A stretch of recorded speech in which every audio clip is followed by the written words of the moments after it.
firstly, thank you for joining me for this. What can you tell us about the upcoming UK premiere of Impact on Spike and what we can expect to see? We are so super excited. As we were talking offline, I'm in Mexico City right now, and we had a press conference yesterday formalizing the AAA working relationship. AAA is the number one promotion here in Mexico, and I was talking to some of the executives about how excited we are at Impact to be launching on Spike this Friday.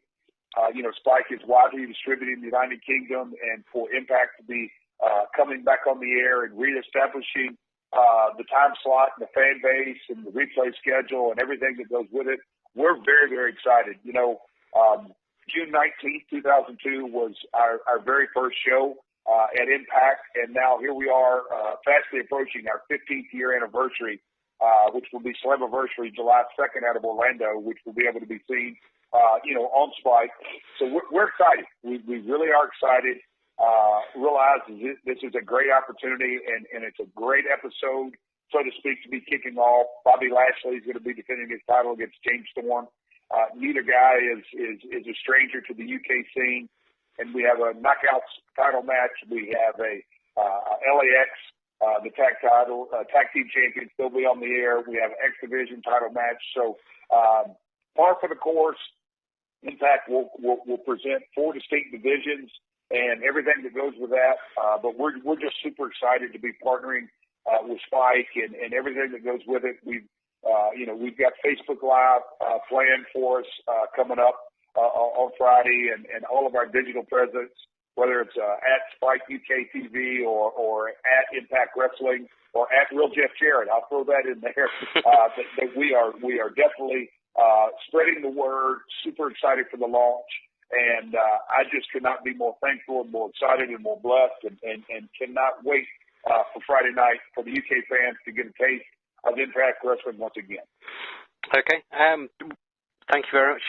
What surprises can we expect to see? Are there some in store? Is there going to be a potential Jeff Jarrett return or anything like that? You know what? Stay tuned. We'll see what happens on Impact Friday night. But, I was asked that quite a few times yesterday at the AAA press conference. They have their biggest event of the year, Triple Mania, coming up in August.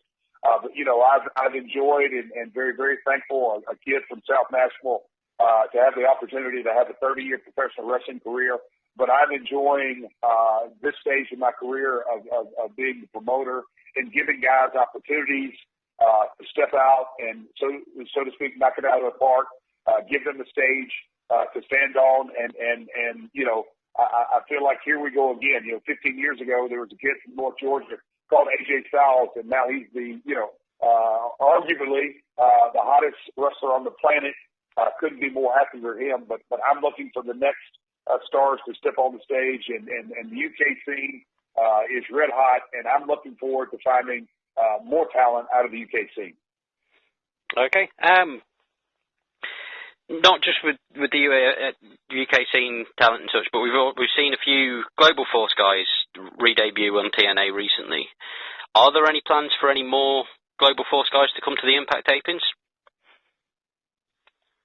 Yes, it is no secret that as my role has developed in Impact and Global Force is an organization that I'm very fond of and proud of and excited that, every day, every hour, every minute that rolls along, Impact and Global Force become more one and the same. And I'm super excited to see how things develop over the next weeks and months. But as far as specific talent, stay tuned. I think the fan base will be very excited. Okay. I mean, I've been following some of the Global Force stuff online. There's a few guys myself that I'm that we've had on podcasts before, like Jigsaw, for example, is one that's always spoke highly of yourself. And there's quite a few other guys that we've spoke to that always hold you in high regard. How does it feel being one of the guys that the wrestlers always speak highly of? Well, I think they're crazy, to be quite honest. I don't know what the heck they're thinking about. So I always appreciate that. But you know what? at the end of the day, and this is something that I learned actually, as I was just breaking in. My grandmother, Christine Jarrett, was one of my main mentors alongside my father. But, she always talked about, and I can hear her voice speaking, that it's truly all about the fans. They're the ones who put, in my vernacular, they're the ones who put groceries on the table. And so if you listen to them, they're first and foremost. And when you listen to the fan base, then the Jigsaws of the world, who I got a tremendous amount of respect for, and others, the talent are the ones that drive this business. They always have been and always will be. And so, as I just stated earlier, the British independent scene is red hot.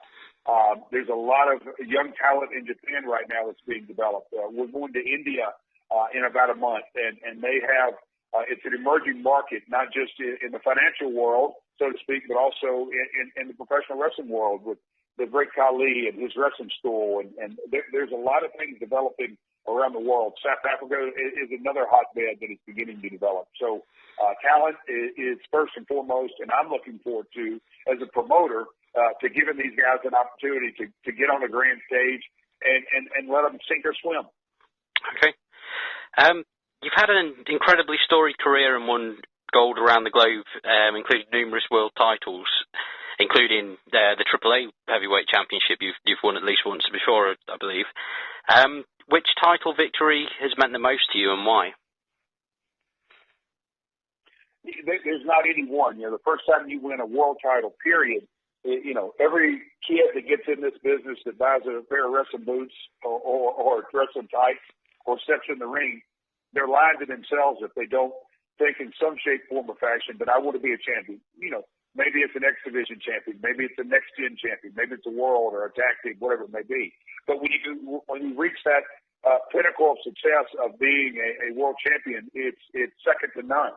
But then you look around different set of scenarios, and I look back on my career. I'm the longest reigning non-Mexican champion for AAA. That's something that I'm very proud of. And when I was experiencing it, I didn't realize the significance that it would have in my mindset as the years go by. But, the world champion, WCW World Heavyweight Champion, the first time I won it, obviously was very special. So, there's different stages of guys' careers. I remember my series of matches with Shawn Michaels very fondly, Scott Hall very fondly, Jerry Lawler in my early days, Kurt Hennig in my very early days. So I'm very thankful, and as time rolled along, me and Kurt Angle had a series of matches, and at that stage of my career, I never dreamed I would be able to have those kind of matches. So I'm very thankful for the opportunities I've had.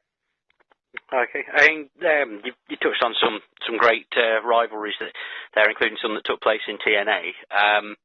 Over in the UK, there's been the TNA All Access app that launched recently.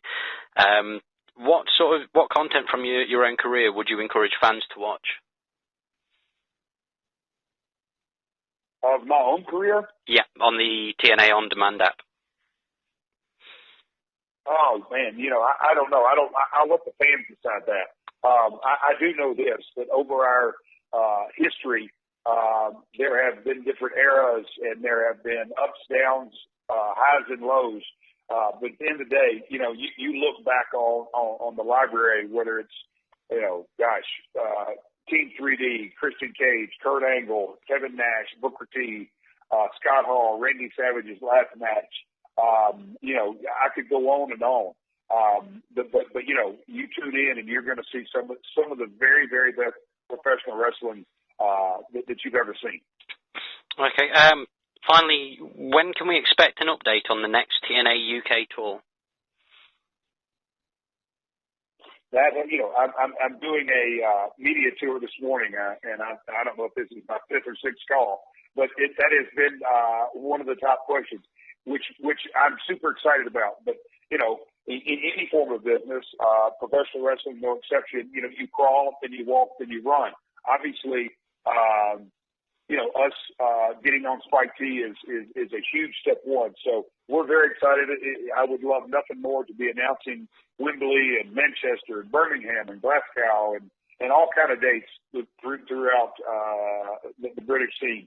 But that will come. I assure you that, but we got to take one step at a time, and it all starts Friday night, and it's something that I'm super excited about. This Friday, Spike TV, 9 o'clock British time, and I hope everyone tunes in. Okay, thank you very much for your time. As a fan, it's been awesome talking to you. I mean, I became a fan of TNA from the Turning Point pay-per-view, which was Savage's last match. And was a big fan of yours from the WWE career as well. So thank you very much, man. Oh, well, cheers. No, I appreciate your time today, and thanks for all your help. And let's spread the word. Okay, thank you very much. Cheers. Thanks.